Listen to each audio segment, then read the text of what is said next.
यह है एक मिडिल क्लास आदमी अजय, जिसे बचपन से पैसे, स्टेटस और अलग पहचान चाहिए थी। अगर आप अजय से 5 साल पहले मिलते तो आपको एक एम्बिशन से भरा इंसान मिलता जो पता नहीं क्या करना चाहता था। पर अभी अजय एक एवरेज नौकरी करता है और उसके पास कुछ भी पैसे नहीं बचते। ये रियलिटी है आज के ज़्यादातर मिडिल क्लास लोगों की। ऑन एवरेज एक इंडियन के पास 4,25,000 की सेविंग है और ये रही स्टेट के अकॉर्डिंग सेविंग्स। पर प्रॉब्लम ये है ज़्यादातर लोगों के पास ये एवरेज सेविंग्स भी नहीं है, या उससे भी बुरा कोई सेविंग्स ही नहीं।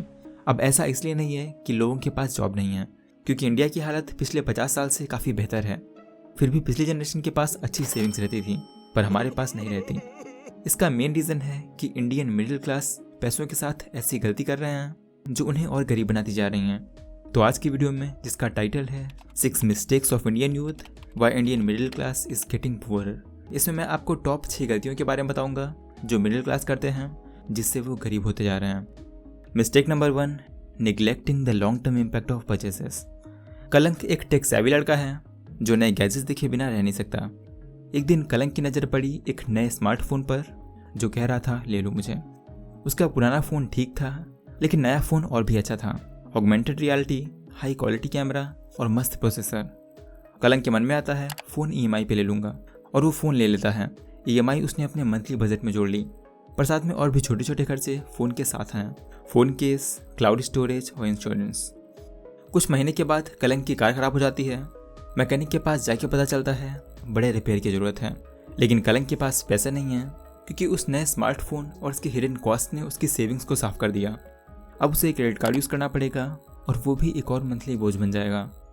कलंक ने इम्पल्स में फ़ोन खरीद लिया, पर उसके लॉन्ग टर्म असर का नहीं सोचा। जो शुरुआत में अच्छी डील लग रही थी वो बाद में फाइनेंशियल बोझ बन गई। ज़्यादातर मिडिल क्लास ये गलती करते हैं, वो अपनी खरीदारी का इम्पैक्ट, उसका फ्यूचर पर क्या असर पड़ेगा, इसे नहीं देखते। जैसे मान लो किसी को एक बाइक खरीदना है, लेकिन उसके पास पूरे पैसे नहीं हैं, तो ऐसे केस में लोग लोन ले लेते हैं, जिससे उन्हें EMI भरनी पड़ती है, और पहले उनके पास जो थोड़े बहुत पैसे बच भी जाते थे वो भी नहीं बचते।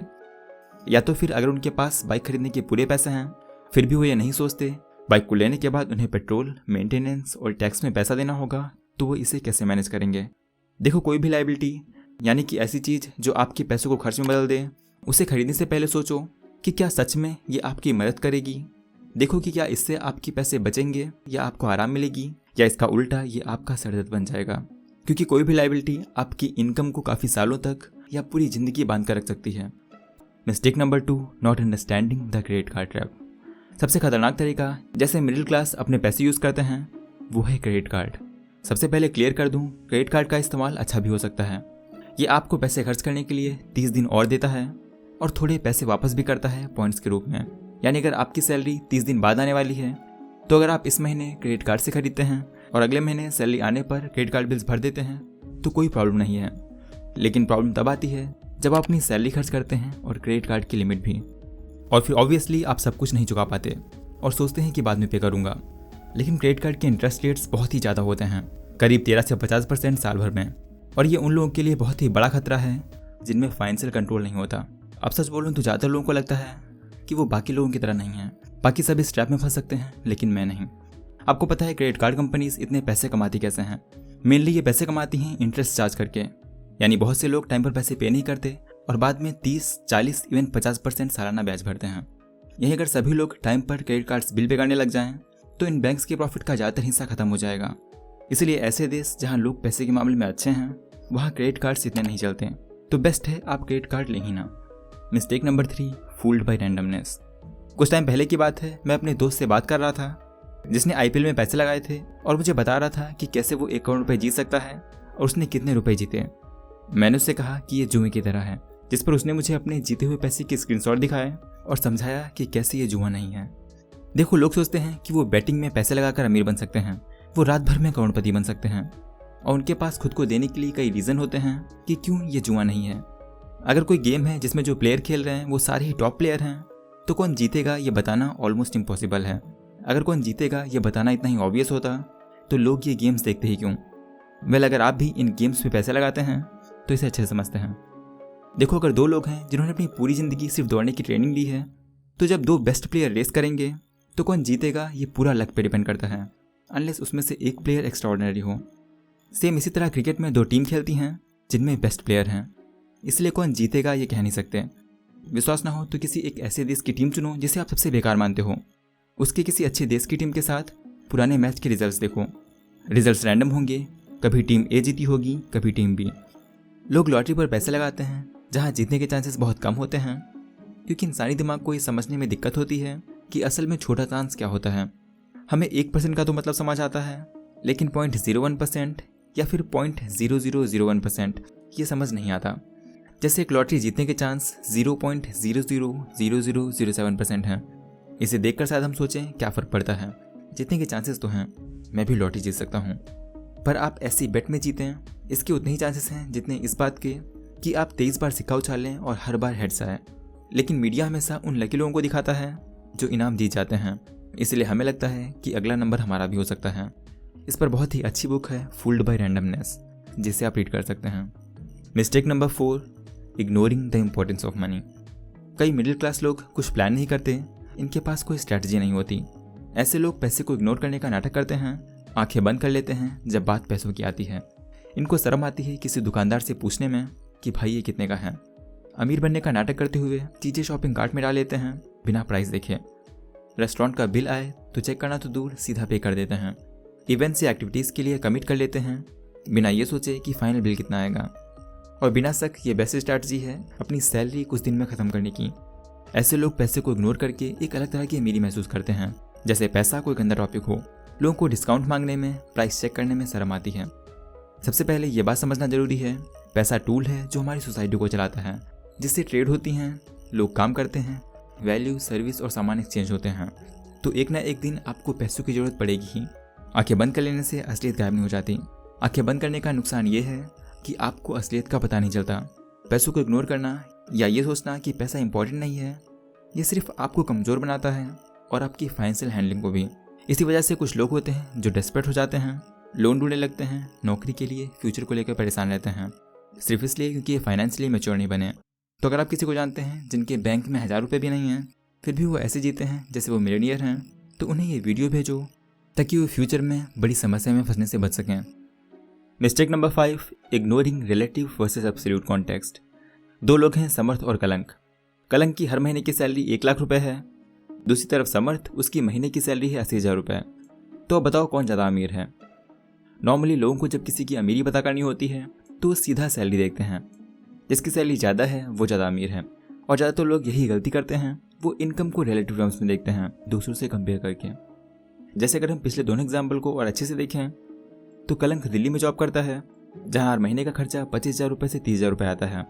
वो रोज़ इतने पॉल्यूशन में ट्रैवल करता है, ऑफिस जाता है, वहाँ यूजुअली कुछ अनहेल्दी खाता है जिससे उसके बीमार होने के चांसेस ज़्यादा हैं। साथ ही उसे रोज़ आने जाने के लिए खर्च करना पड़ता है, यानी वो हर महीने 1 लाख रुपये में से 40,000 रुपये बचा पाता है। वहीं समर्थ, वो घर बैठ के फ्रीलांसिंग करता है, साथ ही उसे नेचर में, पहाड़ी इलाके में रहना पसंद है जहाँ भीड़ कम हो। और इस शहर में रहने का खर्च बहुत ही कम है दिल्ली के कंपैरिजन में, जिससे समर्थ 80,000 में से 50,000 रुपये बचा लेता है। साथ ही समर्थ किसी भी देश और जगह जा सकता है। तो क्या अभी आपको लगता है कलंक ज़्यादा अमीर है? तो अगर आप जॉब डिसाइड कर रहे हो तो ये गलती मत करो। जॉब को सिर्फ सैलरी के हिसाब से मत देखो। और जब मैं ऐसा बोलता हूँ तो मेरा मतलब सिर्फ ये नहीं है कि आप सिर्फ जॉब की लोकेशन ही देखो, बल्कि दूसरे फैक्टर्स को भी देखो। जैसे एक जॉब है जिसके लिए आपको 8 घंटे डेली काम करना है और आपको 80,000 रुपये मिलेंगे। दूसरी जॉब में आपको 7 घंटे काम करना है और आपको 75,000 रुपये मिलेंगे। अब इसमें कोई नॉर्मली देखेगा तो सोचेगा, पहली जॉब में मुझे महीने के 176 आवर काम करने हैं, यानी मुझे 1 घंटे के 455 रुपये मिलेंगे। दूसरी जॉब में मुझे 154 आवर्स काम करना है, यानी 1 घंटे के 493 रुपये मिलेंगे। तो ऑब्वियसली दूसरी जॉब बेटर है। पर अगर आपको 7 घंटे काम करना है तो ये सिर्फ 7 घंटे नहीं है, ऑफिस तक जाने और आने का टाइम कौन जोड़ेगा, और फिर आराम करने का टाइम भी इसी में जुड़ेगा। जैसे इस दूसरी जॉब को करने के लिए आपको डेली 1 घंटे जाने और 1 घंटे आने में लगेंगे, यानी हुए 7 + 2 9 घंटे। साथ में इतना ड्राइव करके आप थक चुके होगे, यानी 1 घंटा आराम करोगे तो पूरे हुए 10 घंटे। वहीं अगर पहली जॉब में आपको बस 10 मिनट की दूरी पर जाना है तो इसका टोटल हुआ 8 घंटे + 20 मिनट आने जाने में और 30 मिनट आराम, यानी लगभग 9 घंटे हुए। तो ऐसे सोचो, सारी चीज़ें कंसीडर करो। मिस्टेक नंबर 6, रिलेटिव्स को पैसे देना। ये रूल शायद आपको थोड़ा कंट्रोवर्शियल लगे। इमेजिन करो कि आप बहुत मेहनत और कोशिश के बाद थोड़ा पैसा बचाते हैं, और दूसरी तरफ इमेजिन करो कि आपका कोई रिश्तेदार है जो आपसे एक बड़ा अमाउंट उधार मांग रहा है।